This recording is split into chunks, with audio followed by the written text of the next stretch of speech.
अस्सलामुअलैकुम। अब आप पकोड़े समोसे खाना छोड़िए, ये बनाइए बिल्कुल हल्के फुल्के पोटैटो स्नैक्स। अगर आप कभी रमजान में कुछ अच्छा सा खाने को दिल करे तो ये सस्ती सी रेसिपी बना लें। जो भी ये स्नैक्स खाएंगे वो आपके फैन हो जाएंगे। तो ये स्नैक्स बनाने में बहुत ही आसान है। वीडियो को आप मुकम्मल देखिएगा कि हम इसमें ऐसा क्या शामिल करने वाले हैं जिससे ये स्नैक्स एकदम खस्ता और क्रिस्पी बनेंगे। वीडियो पसंद आए तो लाइक शेयर जरूर कीजिए। पोटैटो स्नैक्स बनाने के लिए आज हम ये 4 आलू का इस्तेमाल करेंगे। ये हमने बड़े साइज के 4 अदद आलू लिए हैं, जिसका हमने छिलका रिमूव करके पानी के अंदर डिप कर दिया था ताकि पोटैटो का कलर खराब ना हो। अब हम इस तरीके से दरमियानी साइज के ये क्यूब्स में कटिंग कर लेंगे। पोटैटो को हम इस तरीके से कटिंग कर लेंगे। पोटैटो के कोई भी स्नैक्स हो, अगर हम उनको थोड़ी सी मेहनत करके बनाए तो ये एकदम जबरदस्त और डिफरेंट सी रेसिपी बन जाती है। तो आप भी ये स्नैक्स जरूर ट्राई कीजिएगा, क्योंकि मैं अक्सर ये घर में बनाती रहती हूँ। ये बहुत ही मजेदार और बहुत ही खस्ता होते हैं। स्पेशली ये बच्चों को तो बहुत ही ज्यादा पसंद आने वाली रेसिपी है। ये देखिए हमने आलू कटिंग कर लिए हैं। अब हम आलू को बॉईल करेंगे। बॉईल करने के लिए हमने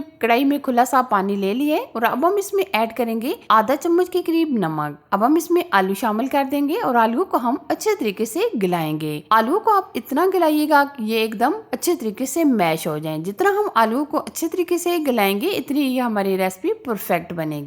अभी मैं आपको चेक करा देती हूँ। ये देखिए आलू माशाल्लाह बहुत अच्छे तरीके से गल चुके हैं। अब हम आलू स्टेन कर लेंगे। अब हम आलूओं को मैश करेंगे। आलूओं को आप मैश भी कर सकते हैं, कद्दूकश कर सकते हैं, जिस तरह आपको आसानी लगे। जब आलू को हम ताज़ा बॉईल करते हैं तो आप फौरन से इस तरीके से गरम गरम ही मैश कर लें। इससे बहुत ही जल्दी से ये आलू हमारे मैश हो जाते हैं। आलू को हमने मैश करके एकदम स्मूथ कर लेना है। ये देखिए इस तरीके से। अब हम इसमें ऐड करेंगे काली मिर्च का पाउडर चाय का 1 चम्मच। नमक हम इसमें ऐड करेंगे चाय का आधा चम्मच। आप हस्बे जायका नमक ऐड कर सकते हैं। अब हम पोटैटो को अच्छा और टेस्टी बनाने के लिए, स्मूथ करने के लिए इसमें ऐड करेंगे 3 से 4 चम्मच ऑयल। थोड़ा सा हम इसको कलरफुल बनाने के लिए इसमें ऐड करेंगे 1 अदद गाजर। गाजर को हमने बिल्कुल बारीक चॉप करके लिया है, मोटे पीस आप ना छोड़िएगा। अब हम इसमें ऐड करेंगे हरा धनिया। अब हम दोबारा से तमाम चीजों को मैश कर लेंगे। मसाले आप अपनी मर्जी से कम या ज्यादा भी ले सकते हैं। यहाँ इस स्टेज पर आप मसालों की मिकदार चेक कर सकते हैं। अगर आपको मसाले कम लगे तो आप इसमें मसालों की मिकदार बढ़ा भी सकते हैं। तमाम चीजों को हमने अच्छे तरीके से मिक्स कर लिया है। अच्छा जी, अब हम बैंडिंग के लिए 5 चम्मच के करीब डालेंगे कॉर्नफ्लावर। कॉर्नफ्लावर ऐड करने से जो आलूओं के अंदर नमी होती है वो अच्छे तरीके से खुश्क हो जाती है, जिसकी वजह से ये स्नैक्स हमारे एकदम खस्ता और क्रिस्पी बनते हैं। अगर आपको फिर भी बैटर नरम सा लगे तो आप इसमें 1 से 2 चम्मच कॉर्नफ्लावर मजीद ऐड कर सकते हैं। पोटैटो स्नैक्स के लिए बैटर तो हमने रेडी कर लिया है। अब हम इसको जबरदस्त अमेजिंग सी शेप देने के लिए इस तरह हमने छोटे साइज की बॉटल लेंगे।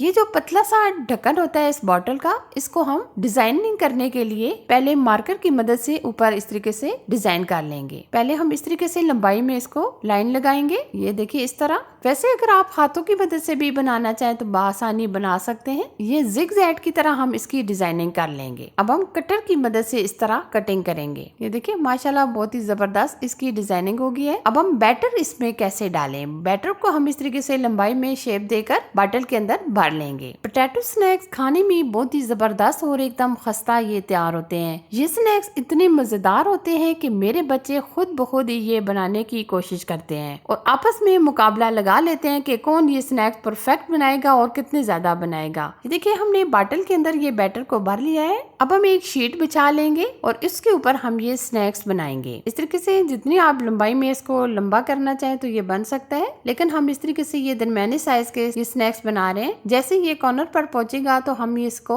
नाइफ की मदद से कटिंग कर लेंगे। अगर आप चाहें तो इसको लंबाई में भी इस तरह बना सकते हैं। छोटी शेप में बनाना चाहें तो बना सकते हैं, लेकिन हम फिर बाद में इसकी कटिंग करेंगे। जिस तरह आपको आसानी लगे आप उस तरीके से इसको किसी भी शेप में बना सकते हैं। ये देखिए अब मैं आपको इस तरीके से कटिंग करके बताती हूँ। हम इस तरीके से छोटे छोटे पीसेस में कट कर लेंगे। वैसे भी ये स्नैक्स बनाने में बहुत ही मजा आता है, तो हम ये जल्दी जल्दी बना लेते हैं। इसी तरीके से ये तमाम स्नैक्स हम हम बनाकर तैयार कर लेंगे। वीडियो को देखते देखते अगर आप यहाँ तक पहुँच गए हैं तो वीडियो को लाइक कीजिए, शेयर कीजिए और चैनल को जरूर सब्सक्राइब किया करें ताकि मैं आपके लिए इसी तरह अच्छी अच्छी और नई नई रेसिपी लेकर आती रहूं। अभी आप देख सकते हैं हमने तमाम स्नैक्स बना लिए हैं। अब हम फ्राई की तरफ चलेंगे। फ्राई करने की भी कुछ टेक्निक होती है, मैं आपके साथ शेयर करना चाहूंगी कि आपने बिल्कुल ये ठंडे ऑयल में फ्राई नहीं करने, क्योंकि अगर हम ठंडे ऑयल में डालेंगे तो ये हमारे स्नैक्स टूटना शुरू हो जाएंगे। तो आपने हल्का सा गर्म करके ही तब आपने ये स्नैक्स डालने हैं। एक साथ आप बहुत ज्यादा स्नैक्स ना डालिएगा, बल्कि आप थोड़े थोड़े इस तरीके से डालकर फ्राई कीजिएगा।